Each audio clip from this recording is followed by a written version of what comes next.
Hello, and welcome to the Modern Romantic Podcast, where we celebrate and inspire romanticism through passionate people doing incredible things. Hi, I have a callback on Wednesday. I'm so excited. I was going to do something more comedic, but I'm just really excited. And I am joined by the person who is part of my support group for getting into theater and doing more shows, Emily. Hi, Emily. Yay! Congratulations. Thank you. I'm so excited. A Uh, callback. So this is for theater, yes? Yes. The show is Head Over Heels at a local theater, Okay. and I got called back for two different roles, and I don't know which one. They have me sing. They're having me sing the Go Go's "Vision of Nowness." Um, Hmm. it's a very interesting song to be given, so looking forward to it. Two parts. That's kind of exciting. Yeah, it more to do with like how my voice lands because all of the music is like way up here and I'm like way down here. So it's a little different for me. Hmm. A little bit of a stretch.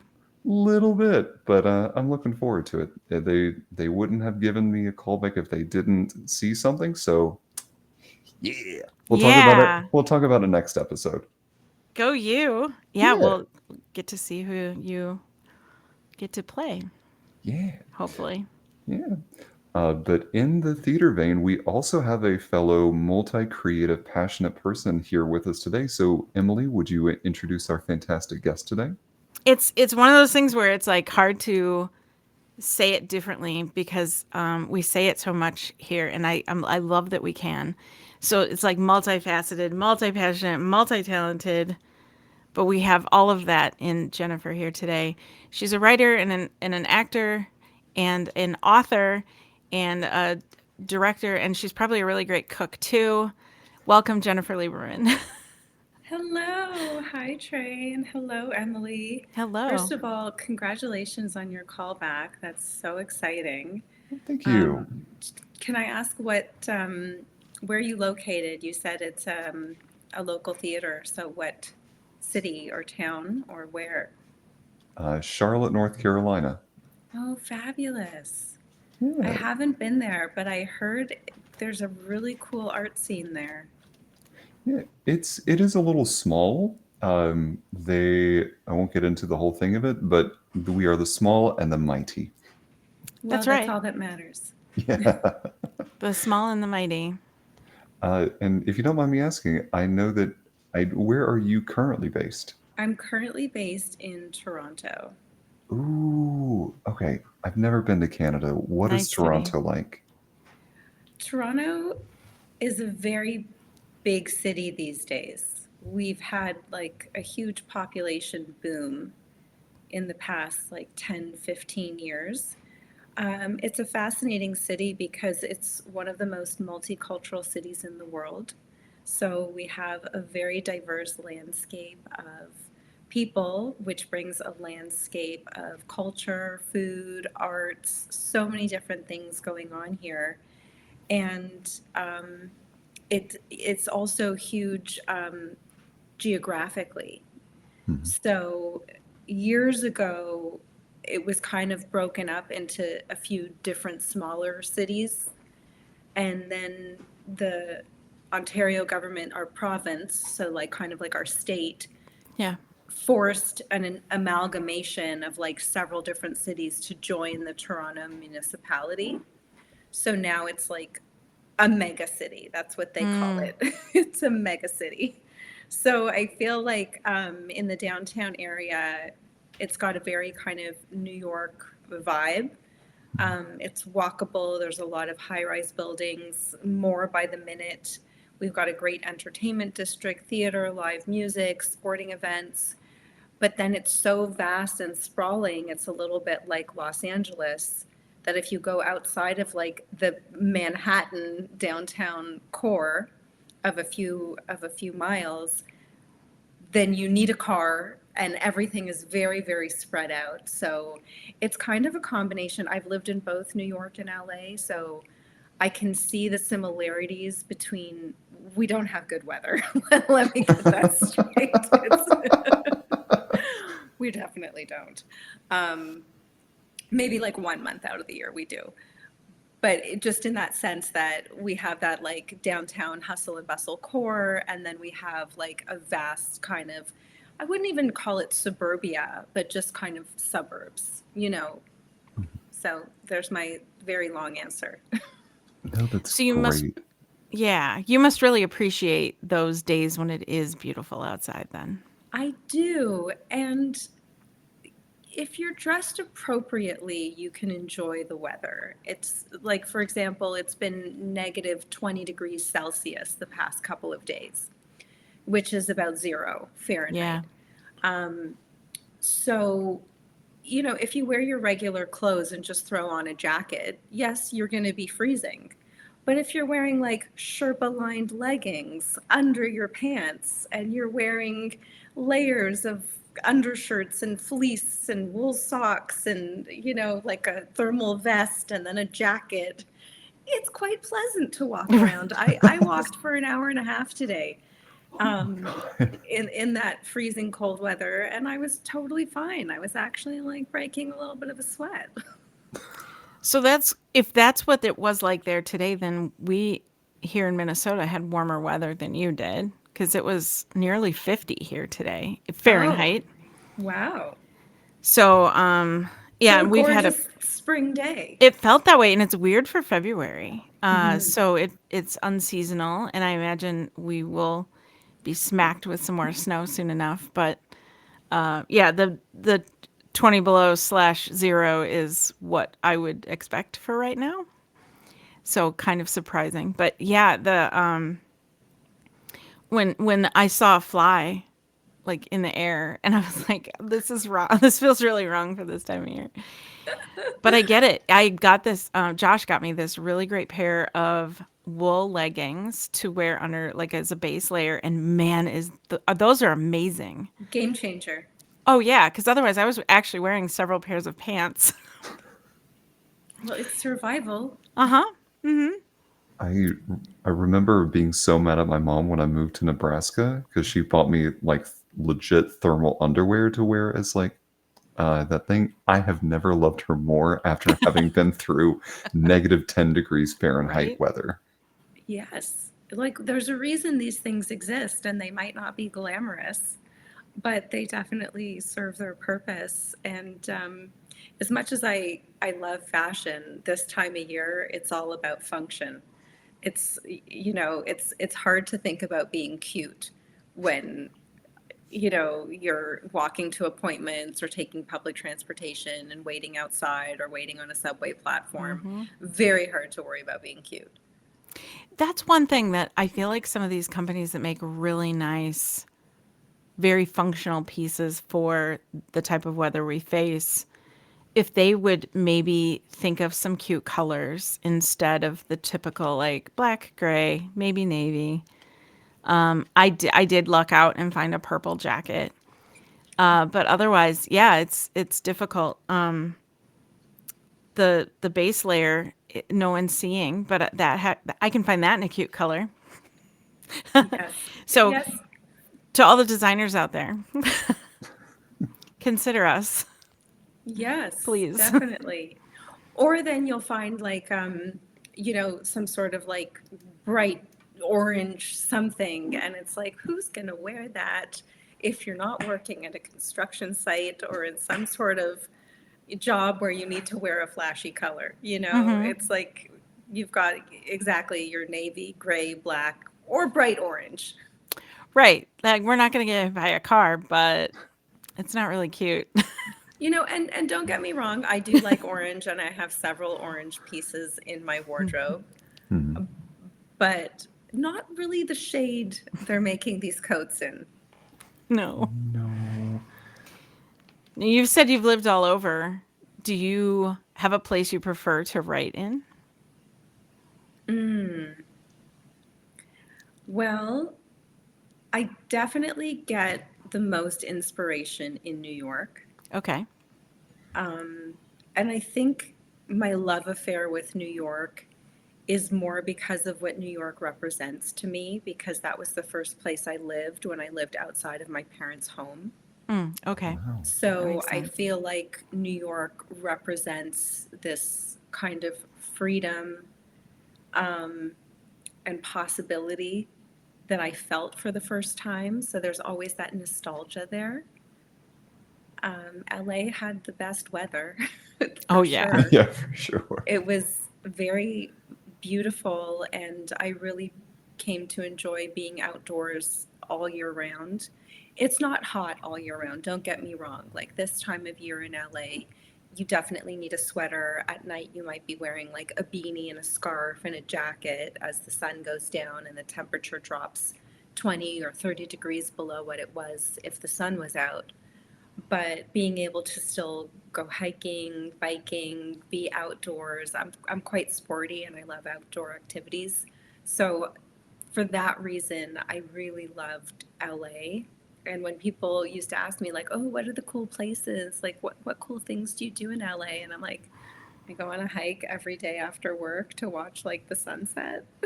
That's Like cool. couldn't tell you the name of a single nightclub. Like I don't know. But those are the things I like to do. Relatable. Yeah. Yes. And they fill you with a lot of inspiration. So people take inspiration from all Hmm. different places. Um, I'm curious, you have done so many different types of things. And the question I had as I was thinking of the litany of things we wanted to ask tonight, what encourages you to go after all of these different things? Being a writer, being a producer, being an actor, being all of those things. Why go after all of those? Well, it's all to serve one goal, which is to get a role. No. Okay. So basically, I my first love and my true love is performance. And as you know, as you have a call back this week, when you're a performer, you're at the mercy of other people choosing you. Mhm. And that doesn't feel great. You know, it can be fun and exciting for a year or two, but feeling like you have no control over your fate in an industry is really a difficult way to navigate life. Mhm. And I had my first opportunity to produce. I was part of a theater company in New York, as I was mentioning before we went on the air. I am a total theater nerd. I love the stage. Um, I find like the theater to be very sacred, a sacred place, and it's a place that we can explore ideas that we can't always explore on film. We can explore different types of writing, different incarnations of art on stage because it's not produced for the masses. You can only sell as many tickets as there are seats in the theater. So you have more opportunity to experiment in theater than with a film production that is quite costly and you need a mass audience to buy tickets in order to generate enough revenue to make your money back and hopefully get paid in the end. Um, so it's a very different medium. So I was with a theater company and the producer was moving on to something else and they asked if I would step up as the producer and I said no. No. I'm an actor. Like I just want to act. And they approached me a few different times and I was the youngest person in the company. I was only 22 at the time. Hmm. And you know, it was a lot of responsibility. It was just a lot. Um, but I learned my first negotiation through Mm. this because I basically said, well, I'll only come on as a producer if I can still be an actor in the productions, which sounded very smart during the negotiation. And then being thrown into produce an original play and be in it at such a young age was a lot. Like, Yeah. I was not Mhm. a, let me put it this way, I was not a pleasant person to be around during that time. You know, and I feel bad for the people who worked with me because like I would because some of them I haven't seen since, you know, since that production or you know or the second production. And I would be horrified to hear what they would say about me from that experience, because now I've produced enough projects, and I've developed skills where I know how to like manage stress, Right. troubleshoot, not make the same mistakes. You're always going to make mistakes no matter what you do. There's always going to be problems no matter what you do. But with experience and time, you kind of develop a way of dealing with it and not being so horrible to people. That resonates quite a bit, and I think back to like I had done a stint with a production, and oh, me and another actor just butted heads for a solid like 3.5 weeks, and it was so tense and so palpable. Um, I was trying to manage it, and on like the ride, we were riding bikes back to our place that we were going to stay, and I wound up talking it out with somebody else, and I said, "You know who's just driving me crazy in this entire production? Can I just vent for a second?"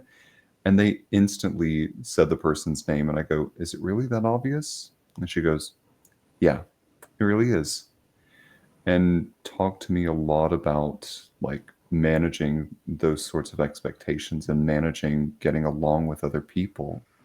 I don't know why I started going down on this tangent, but just it taught me a lot about myself in the same vein of I have this frustration with somebody else, but it's also me acting in a particular way. And that's not my brand, that's not my personhood, so I don't want to be doing that with this production. Yeah, and ultimately, we can't manage how other people behave. We can just manage our reactions and our behavior.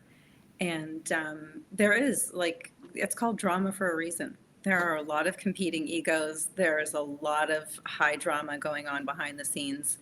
There's usually more drama behind the scenes than on stage, and that was apparent if you ever saw the movie Birdman. Mm-hmm. Mm-hmm. I feel like that just brought it all to life in such a amazing way, between like the egos and the love affairs and, so many expectations riding on it, and everybody being so invested because they have a need to get a specific thing out of the project or out of the production or specific recognition.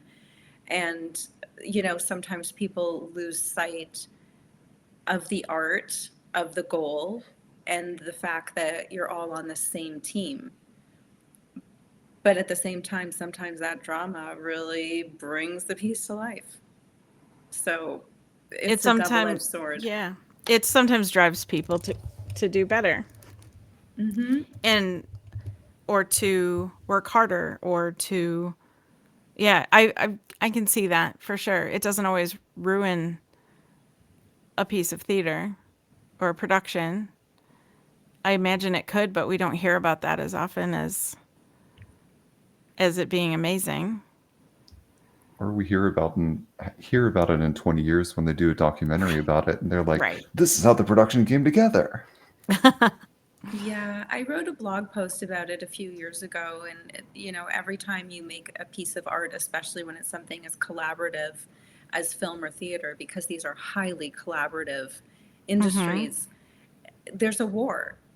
There has to be, you are on the battlefield every day when you are trying to make art. The writer is fighting for their story, the director's fighting for their vision, the actors are fighting for the truth of their character. Like, everybody's coming in there. And you know there are a lot of productions where the writer had a certain idea or the director had a certain idea, and then you come in and you clash and you butt heads, and it actually makes the production better. And you have to push each other's buttons to push the creative process forward. So, there's no way to describe it, other than it's a war. You're at war, and the victory is a successful production. Mm-hmm. But it never comes from everybody being pleasant with each other. Like, there's nothing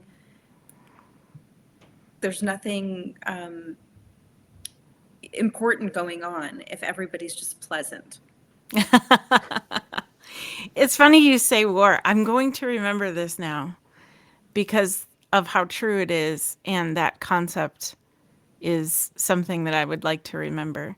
I did I costumed a play one time where I I was getting help from the actors. They were so nice. We didn't have a big budget as usual, and one of the things that we absolutely needed was a certain type of military patch for this one costume to mark rank or something. I don't remember even, but it was a very specific patch to go on a uniform. And we had a hard time finding it because it was like this historical thing that it didn't exist anymore. And so I'm on like eBay and these other auction sites trying to find the patch, and I found one on eBay. There's one on eBay. And so I'm bidding and I'm bidding, and now I'm over budget and I'm bidding, and I'm like, I'm upset. I'm losing it. I didn't get the patch. And so I showed up to rehearsal the next day, and sure enough, I was bidding against one of the other actors who was trying to help me get the patch. Oh my goodness. And so we grossly overpaid for this patch, but we got it. And Yeah. so we were victorious, and we were, kind of irritated with each other and ourselves for not like, hey, this wouldn't be you, would it? But yeah, so I get it. It felt that way very Yeah. much. Yeah, for sure. And especially like when emotions are running so high because everybody wants to do a good job, and that's what it comes down to. I think if you can give everybody that kind of generosity of spirit of, even when you're butting heads with people, it's because everyone's trying to do a good job. Everybody's trying to make the piece better. Nobody's coming from they want to tear it down. Right. And if we can remind ourselves that, and that's something that I've learned over time. And and there's a combination of that, and then there's a lot of insecurity as well. Actors are known to be some of the most insecure people in the world, or not just actors, just artists in general. And a lot of times those emotions come out because especially the actors, they're the ones on stage. They're the ones who have to deal with the crickets in the audience, or the boos, or because if it doesn't go right, they're the face of the project. Like, how many times has there been a film or a show made and nobody's criticizing, the production team or the network that it's on. They're criticizing Sarah Jessica Parker for, and I forget the name of the new Sex in the City. Oh, and Just Like That. Yeah, Right? Everybody's criticizing her, but there's 100 people working on that show.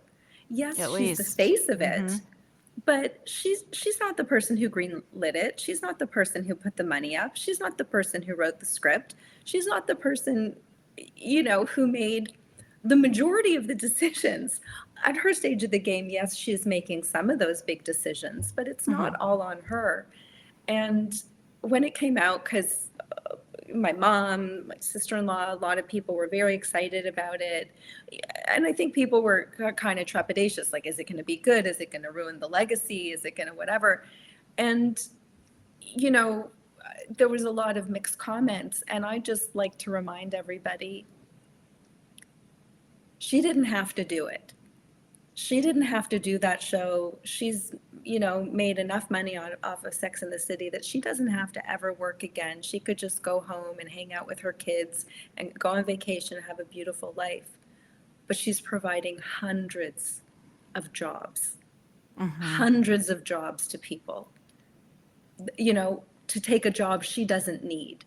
And there has to be something to be said for that. That's an interesting way of looking at it. I didn't expect you to say the word jobs, and I'm glad that you did. That's not an angle that I think most people think about in the entertainment industry. It's she's providing what? Entertainment. But jobs is more important. Well, she's providing entertainment to the masses, to the people Yes. who aren't involved in the industry, but for the people who are involved in the industry, especially following COVID, and especially following the writers and actors strike that lasted for over 8 months in 2023. And the fact that we had this huge boom of content being made with all the streamers, kind of taking over the industry, and now those productions have been cut down to a quarter. There's only a quarter of movies and TV shows being made than there were in 2018 or 2019. Wow, I didn't know that. So we went from having more jobs than we've ever had in the history of film and television to to not having many.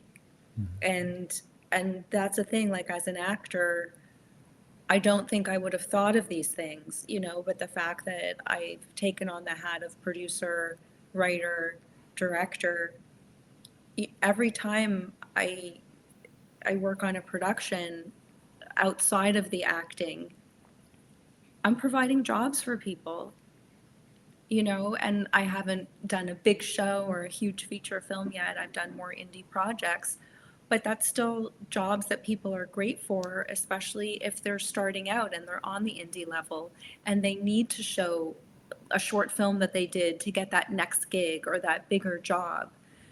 So it all trickles down, and even the small projects are just as important as the big projects, because you're never going to get a big project without doing a smaller one first. Yep. I have to say that I love this perspective, and I love the way that you are framing this. And you answered a question that I was going to ask you, which was, how would 20-year-old version of you take this perspective that you have now? And I think you answered it by saying that you didn't have this perspective earlier on.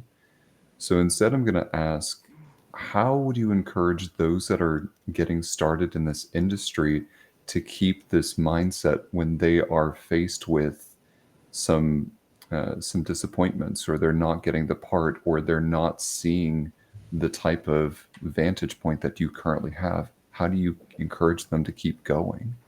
Well, I guess the answer is, we don't live in a me industry. We live in a we industry. But that also goes for my perspective of the rest of the world.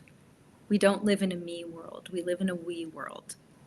And it doesn't matter what you do, what industry you're in, everything you do, you're going to need support from people.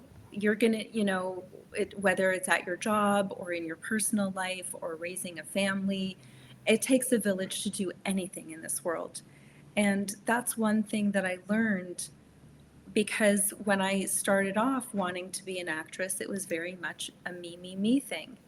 And, I want to be on stage, and I want to play this role, and I want to do this, and I want to do that.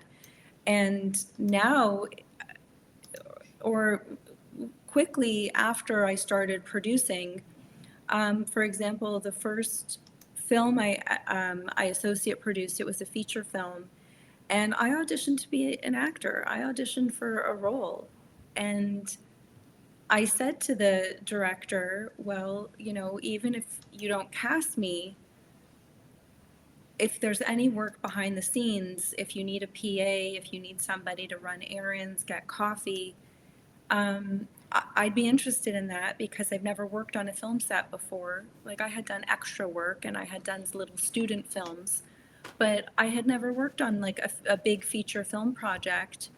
And, even if I didn't have a role in it, I wanted to learn the process. And if I hadn't been producing in theater for a few years prior to that, I don't know if I would have had that perspective. But having taken the production job in theater, and I say job loosely because I didn't make any, I wasn't getting paid.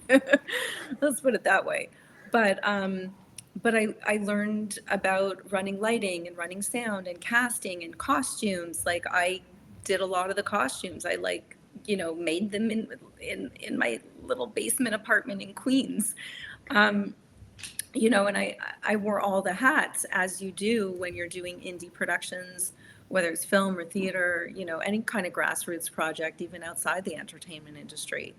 So I think if you just remember, it's a we, and we're part of a team.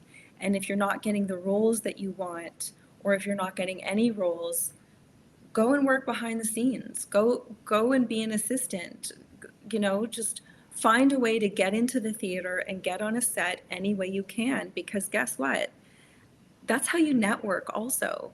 You're always going to meet people on set who can hire you. You know, you're going to meet directors, you're going to meet writers, you're going to meet producers, you're going to meet crew people, you know, and there are lots of people that I've hired on my projects that I met working behind the scenes on a different project in a different capacity.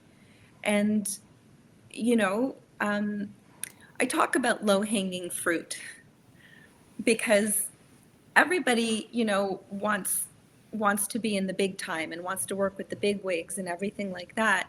But every time you're in an acting class, there's a whole bunch of actors around you who are dedicated, passionate creatives, you know, and if you can make a little short film, go after the people that you know. Go after the people who you've worked with on a short student film or on a small production. And because you never know, one day they might be working on a big production or on a TV show. And, you know, and also like there's no shelf life in this industry. So just because somebody might be older than you or, you know, double your age and they're still working on a short film, you don't know what they're working on next week. And you don't know what they worked on the week before or the year before. So you can't really have an attitude about it because a lot of people who've already made it will still work on smaller projects because they're passionate about it or because it's their friend's project or their friend's kid's project or something like that. So, you know, there isn't really a hierarchy. You I would know, agree. You said low hanging fruit. And I was thinking of, once you explained that, I was thinking about how I have a similar way of saying something like that, but it's planting seeds, where you're leaving seeds everywhere you can yes, because you never know which one's going to grow. exactly. Well, planting seeds is one thing, but also work with the people that you have accessible to you, you know, because I know some people who keep holding out because they want it to be bigger. They want it to be with bigger people or bigger. And 10 years can go by and you're still waiting for that bigger person. And that's the other thing too. You know, when we're first starting out, everything feels really precious. And you can't be so precious about everything you do, especially if you don't have a body of work behind you.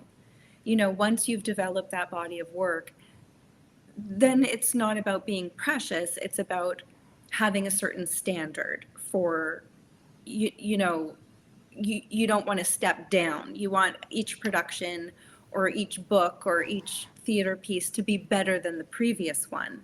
But if you're still, you know, 10 years later, afraid to pull the trigger on your short film, you could have made 10 short films in those 10 years. Right. You know, and if you would have made 5 of them by the 10th year, you might have gotten your feature film made or 2 feature films. And, you know, so I'm a big believer in work begetting work, and just be open to opportunities. You never know when the door you want to walk through is going to open, but there's open doors around you all the time. Well said. Yeah. Can somebody clip that, please? Yeah.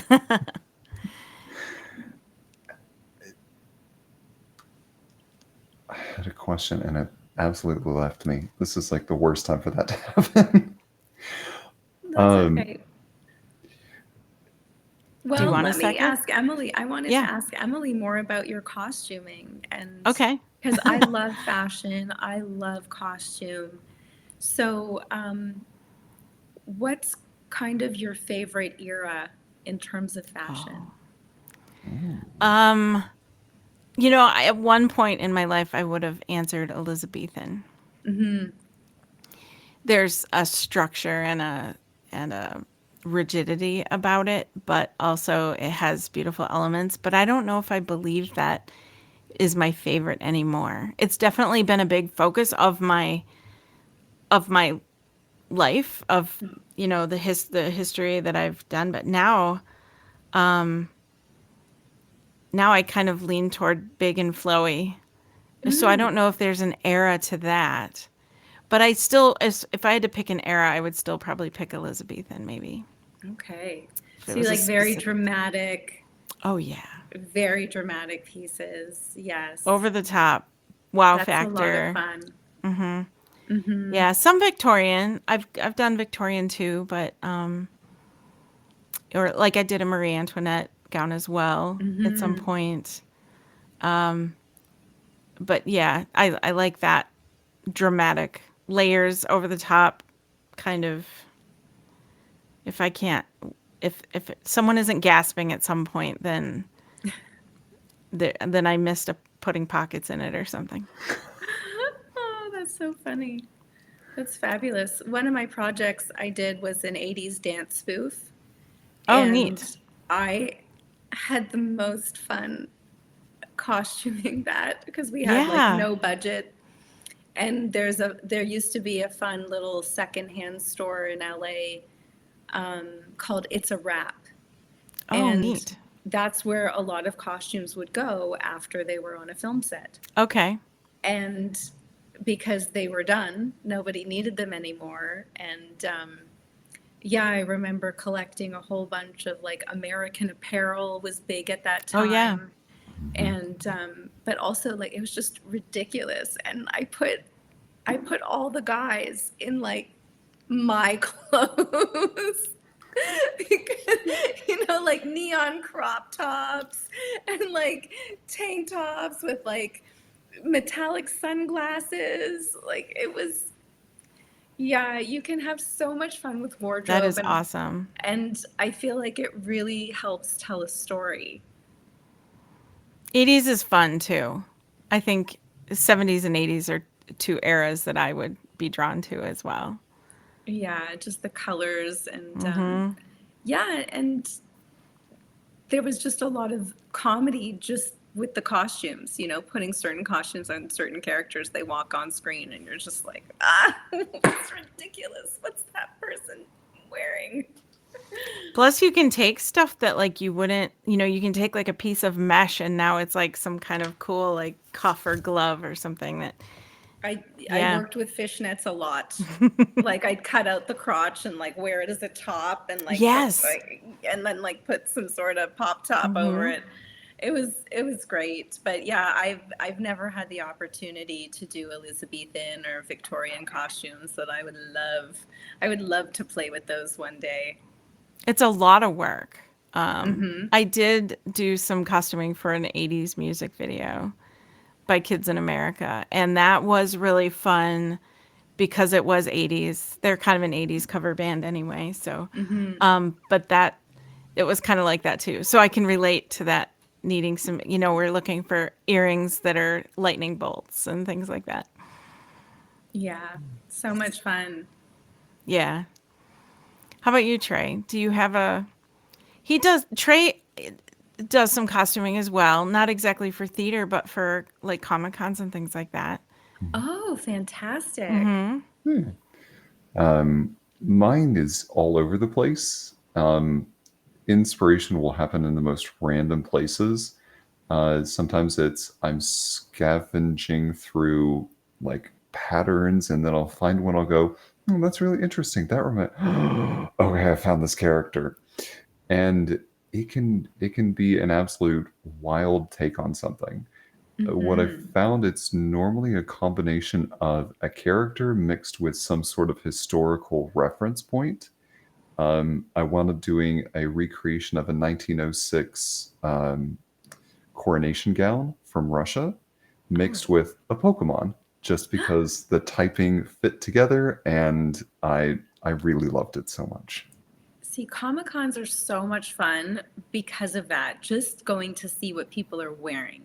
And I'm always so fascinated. There's Fan Expo that they do in Toronto. I haven't been to like the official San Diego Comic Con, but I've been to a couple of different cons, and I'm always fascinated to see like the combinations. And I have a friend, she does like Wonder Woman impersonations, and she did a photo shoot a few years ago where she was basically recreating Madonna album covers Oh. as Wonder Woman. Oh, wow. Yes. Exactly. Like so creative, so imaginative. The photos came out like beautifully. And yeah, and it's just a combination of two things nobody would ever really think go together, but they created some Sure. really impeccable photographs from that. It was fascinating. It's a great world for mashups like that. Like you don't see that really anywhere else, at least that I know of, where Yeah. you're getting And like Little Red Riding Hood Star Lord or something. Where you're like two. I just made that up off the top of my head. Um, but what a cool concept, Wonder Woman as Madonna album covers. I wouldn't have Yeah. thought of it. Yeah, exactly. Exactly. But and that's what's so great about creativity, right? Like there are no limits. The only limits there are in our own imagination. Right. So, so You were gonna this, say something, Trey. yeah, I mean, along those lines of creativity, we had Felicia Day on our podcast a while back and talked about unlocking your creativity. Hmm. So, what are three things that you would suggest to other people to help unlock that creativity? yes, I wrote a blog post about this as well. Um, so basically, people feel like they kind of need to force themselves to be creative if they don't feel like they've been productive. Like, because when people ask me about my writing process, like, I'm not the type of writer who has to write a certain amount of pages every day. Or I don't really give myself deadlines, but that's also because like I'm not writing for a network TV show. If I did, it would be a different story. But I'd also probably have a writer's room of people to collaborate with. Um, but basically, it's our job as creatives to stay inspired. So that can be different for everybody, but I go see a lot of theater. It can be dance theater, it can be opera. I go see live music, like the gamut from rock shows to classical music. I go to museums.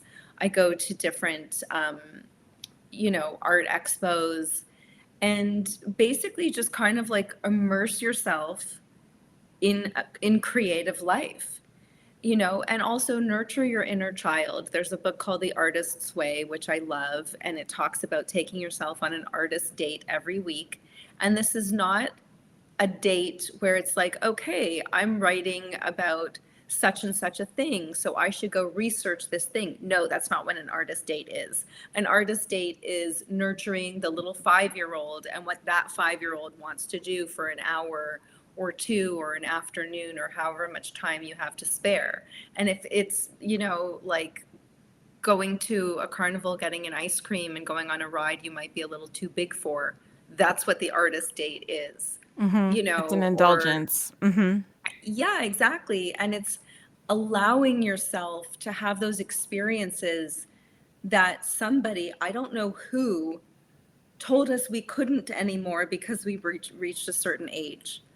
And I feel like, kind of as I get older and, my peers are getting older, it's like certain things, it's like, oh, I used to love doing that, but I haven't done that in like 10 years. And it's like, why not? Who told you you couldn't? So I think just getting in touch with the inner child, because that's the part of our psyche that allows us to play and explore and create. And getting off your screen, get off your screen, like as much as you can, get off your screen, get into the real world and experience actual life, not virtual life. And because our screens don't have senses yet, you can't taste, touch, smell, you know experience, they're limited to two senses, seeing and hearing. And there's, and those senses don't really evoke our emotions the way, texture and smell and taste does.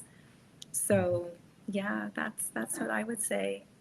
Right Get in on. touch with that inner child, go see things that inspire you, whether it's going to a Comic-Con or, seeing some circus performance. Like I love going to see aerial arts and, different, just kind of weird different things that people are like, what? You did what?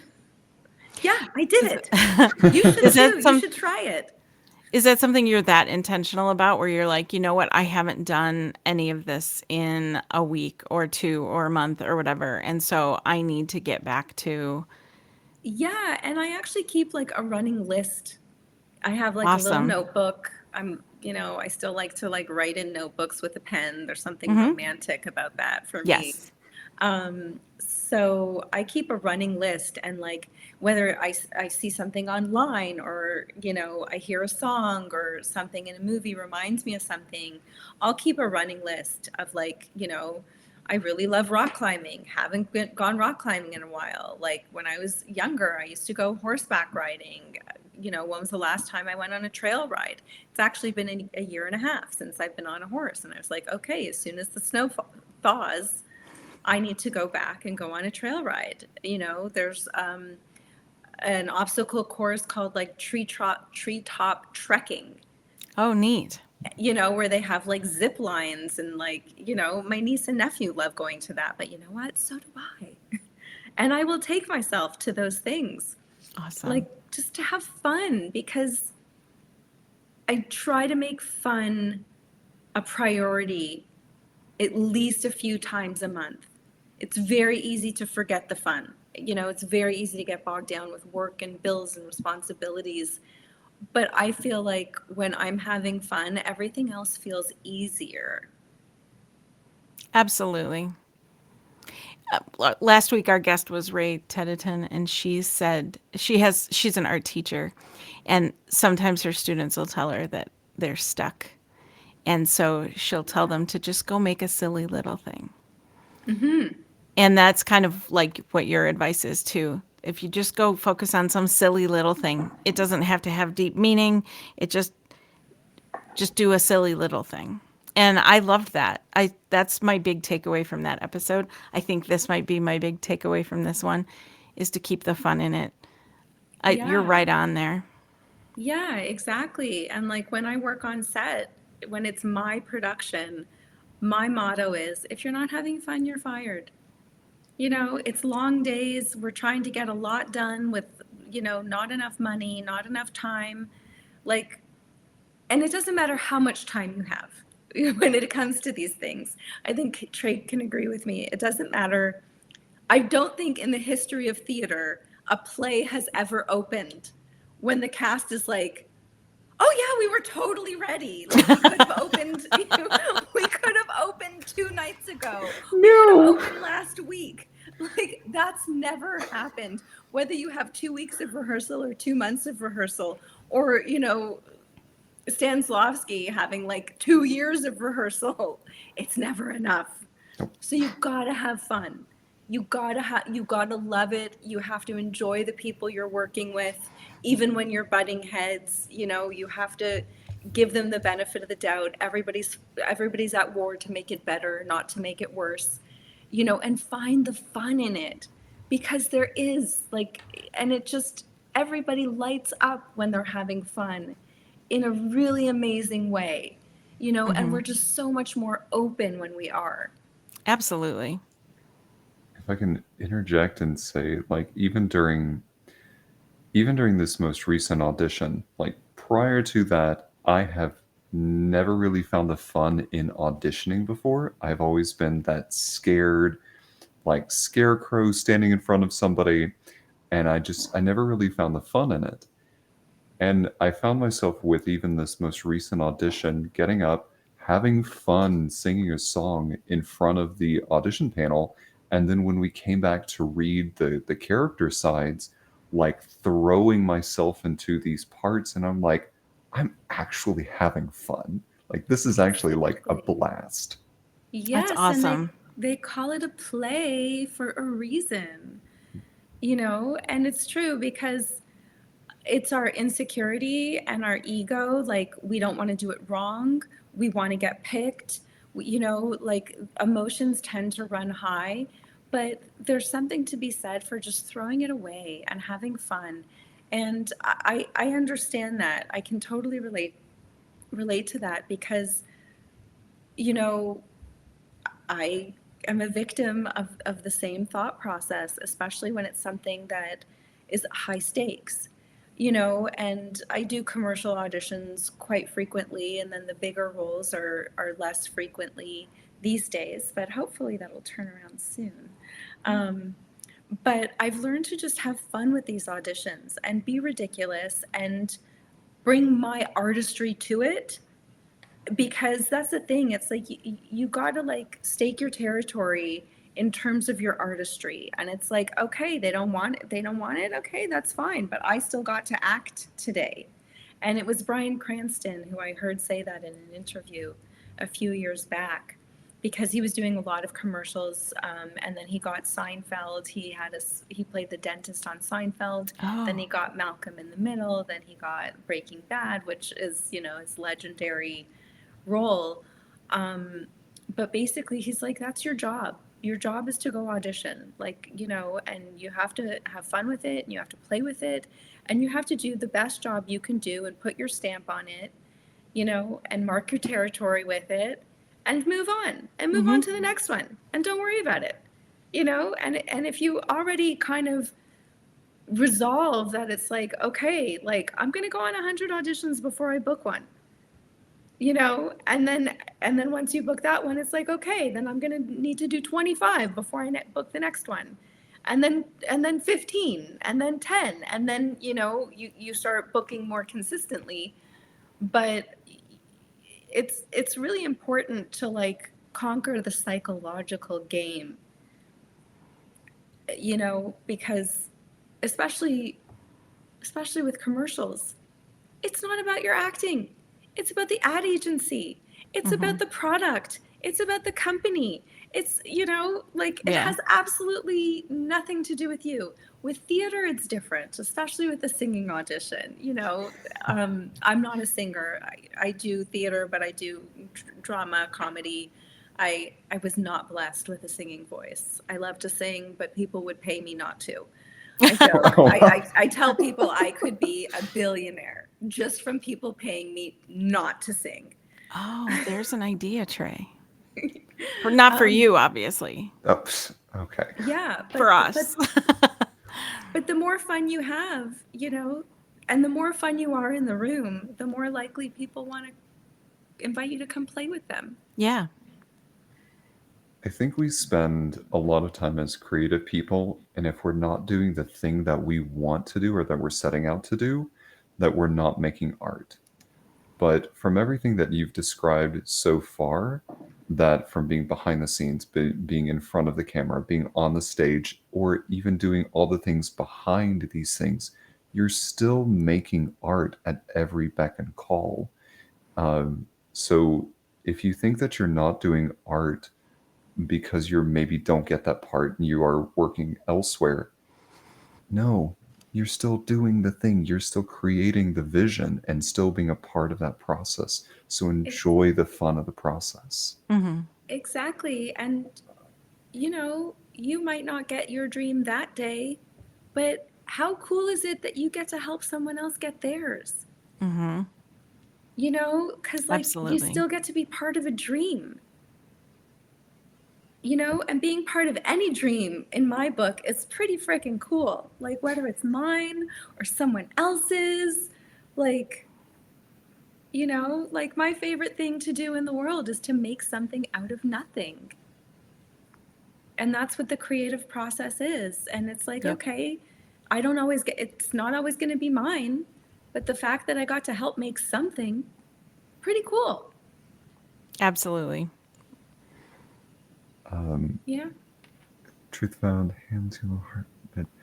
Uh, the truth found, I see the comment. I don't think it transferred over from YouTube, but I see the comment and we'll make sure to go back and take a look at that. I think she's trying to show you some love with the Yeah, like, are those Oh, emojis that didn't come through right? I'm trying. I'm gonna go find out.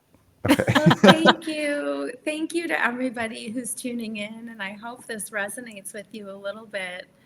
But I'm really passionate about what I do, and at this stage of the game, I'm just happy I'm still in the game.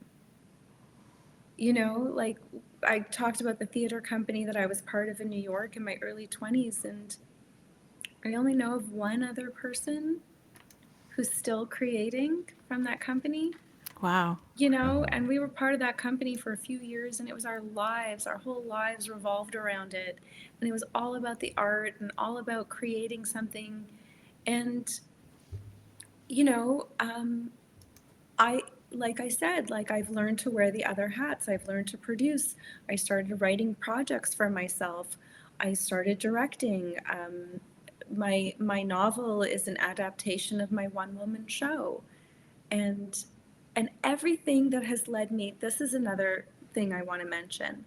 Everything that has led me to a success was by doing something I didn't really want to do.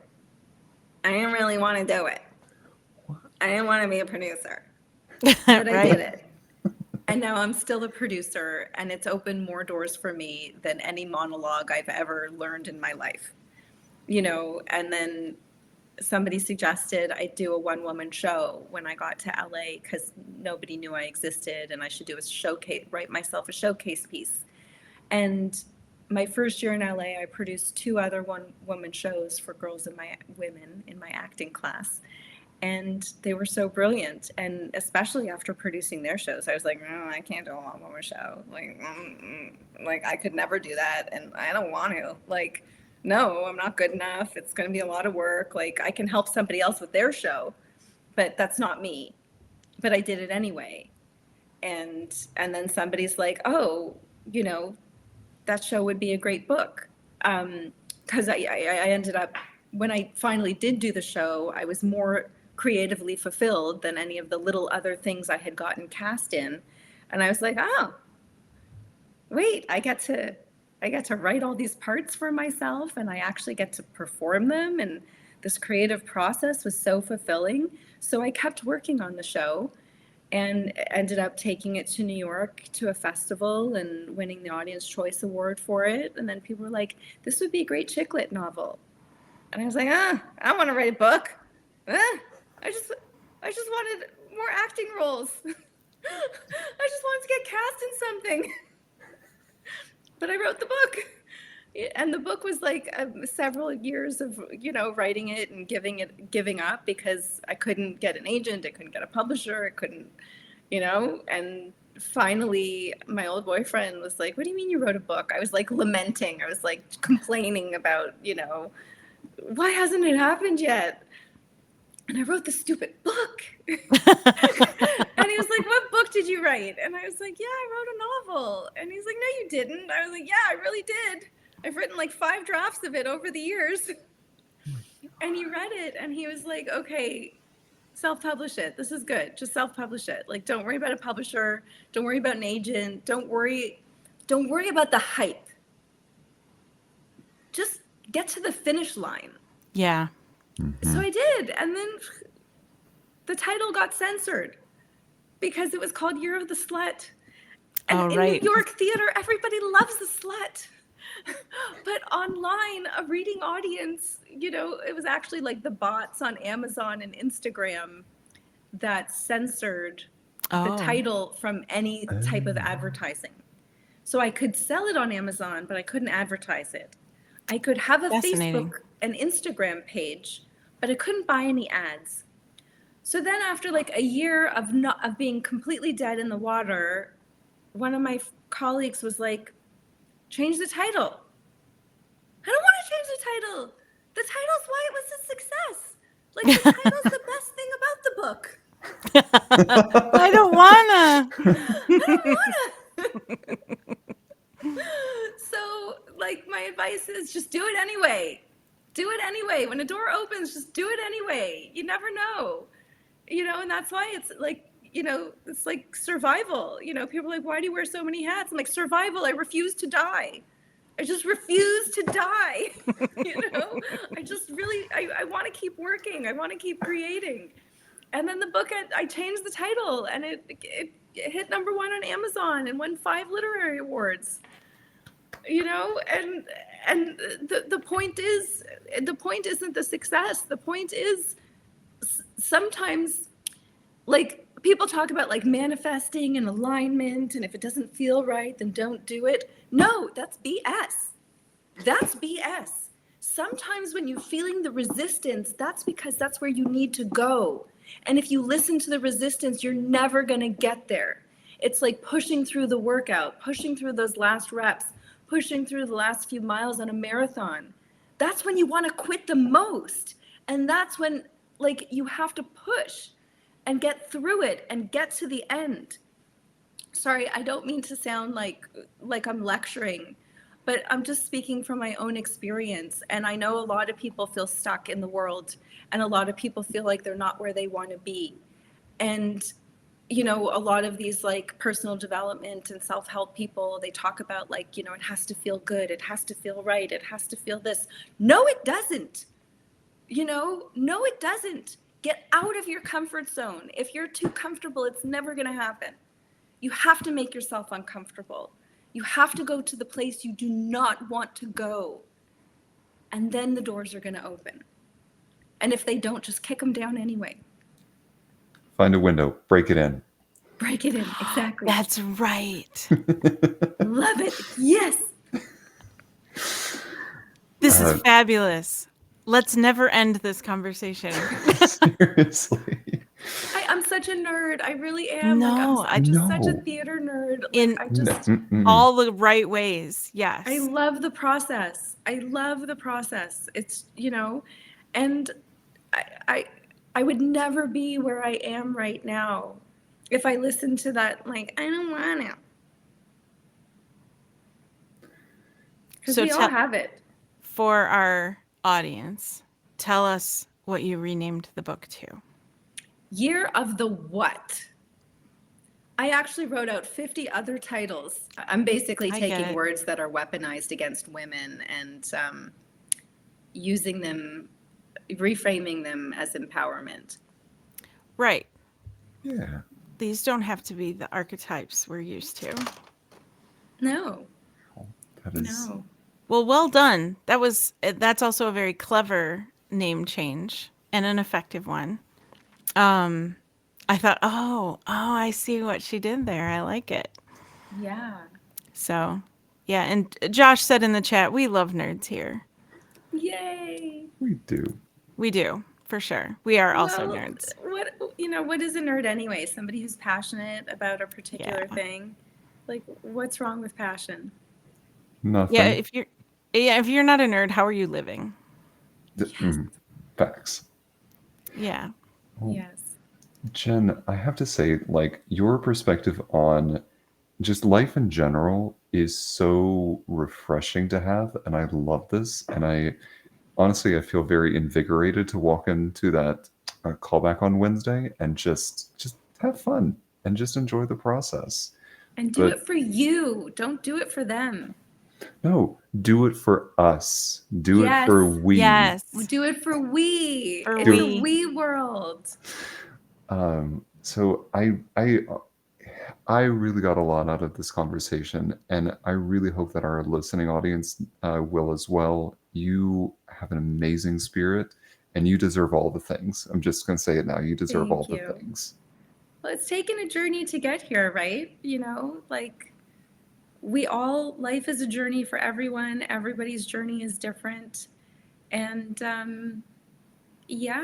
like I said, I'm just grateful to still be in the game, however way I get to be in it.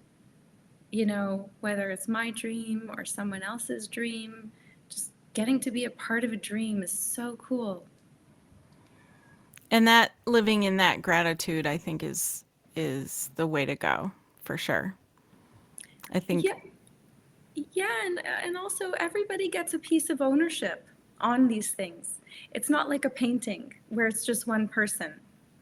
You know, it's a tapestry of like so many collaborators that have to come together to make something happen. And You know, we all get to own a little piece of it, and everybody's work matters, you know? Like, we need the costumes. We need the music. We need the singers. We need the orchestra. We need everybody coming together to play their part to make it happen. And if one piece is missing, it's noticed. Yes, we would have a lot of naked actors. Who are all singing off key. And different songs. And a cappella. Before we wrap up here, the Truth Hound said, real definition of a nerd is a person who is extremely enthusiastic and knowledgeable about a particular subject, especially one of special or niche interest, which is excellent in my personal opinion. Yes. Oh, I like that definition. Jen, before we wrap up here on the podcast, I have one last question for you. Well, two rather. First is you get to have lunch with anybody that you want, alive or dead, and you are just picking their brain for lunch. Nothing, nothing too extravagant. Who is sitting on the opposite side of that table from you? Oh, the love of my life, Elton John. Oh, yes. The love I'm of your life. sorry, I love but that. the diva extraordinaire, like from fashion to music to musicals to theater to oh my God, Elton, my first love. Well, and it's not too late because he's still around. Well, exactly, yes. He had like one of the biggest, like as a young person, that was like the first cassette tape I ever owned when I was 3 years old. And like most children would like have a teddy bear or a blankie or a binky. I had my little tape recorder with Elton John, and that's what I snuggled to go to sleep with every night as a child. And it was my favorite thing ever. How wonderful. Yeah. It must be because you answered that so quickly. I thought. Oh, Elton, yeah. Like, please. Oh, You knew. yes. I will see you, Elton, and I will raise you, Diana Ross and the Supremes. Ooh. Like all the Supremes. Mm-hmm. Yeah. Can we be sitting across from each other at the same restaurant? Oh, that's brilliant. Yes. Oh, yes, please. That's Yes. brilliant. I would appreciate that. Oh, that's fantastic. I'll send over a bottle of champagne. Oh, I will send whatever caviar you want. Like 3 feet.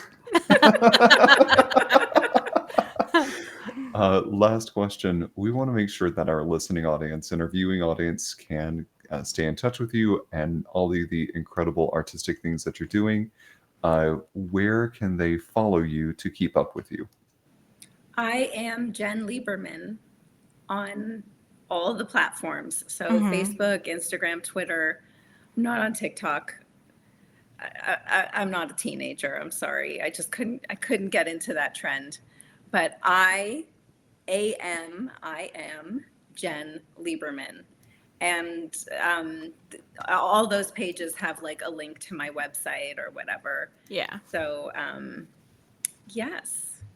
Yeah, thank you so much. This was such a treat. So much fun. It was. And I feel like it ended. So, this hour has gone by so fast. We hardly scratched the surface of fashion. I feel like we should have you back sometime so that we can talk about all the things. Can we talk about Elton fashion? We have to. Yes. I think we should show up with Elton That's kind of like my new glasses. Except we talked about this before the show that they don't have rhinestones. Oh, but they're still But fabulous. they're fun. I don't know if they're me yet, but they were fun. They are so much Thank fun. you. And a little 80s, I might say. A little bit, yeah. I, again, wasn't sure, but here we The are. color palette is giving me very 80s. I'll take it. Yes. Okay. I figured out where that color palette, I know that color palette from. 13 going on 30, the dress that Jennifer Garner wears. All of those colors are, I think, or at least what's coming through my screen, look like it is in your glasses right now. And interesting. I'm going to have to that look is that why one I up. love it so much. I'm kind of ashamed that I don't immediately know what that dress is. But yeah. You know, we should. It's kind of too bad the Oscars were like yesterday because we could have like sat and watched the red carpet together, and that we should have made that happen. Could I I didn't be even think Joan? of course, Yes, please. Joan is Sometimes it's in fun to all be of a us little a little bit. nasty. No, Yeah, we could film that. We could film it and put it up on our Patreon as like a special video, like behind the scenes content. we could. We'd have to find. Yeah, I guess we'd have to find a red carpet to do now, like because it's past. Yeah, that's Well, We fair. could look for the next There's always an event show coming up, right? There's always like some sort of some something. award show. Yeah, Yeah. We'll figure we'll it find out. something. Yeah, Yeah, that'll be fun. absolutely. Because Well, Joe Dulude said he'd do it too, so we need to get him back on. yes. Oh, fun. Oh, yes, please. Well, Okay. Yes. Well, put me down for. Okay, that would be yes. fun. Yes. Well, Jen, again, thank you so much for being on today. And to our listening audience, thank you so much for tuning in today. You can find additional content, behind the scenes content on our Patreon. Just search for TheModRom. And then you can also find us on our website at themodrom.com. Thanks, everybody. Have a great day. Bye. Bye.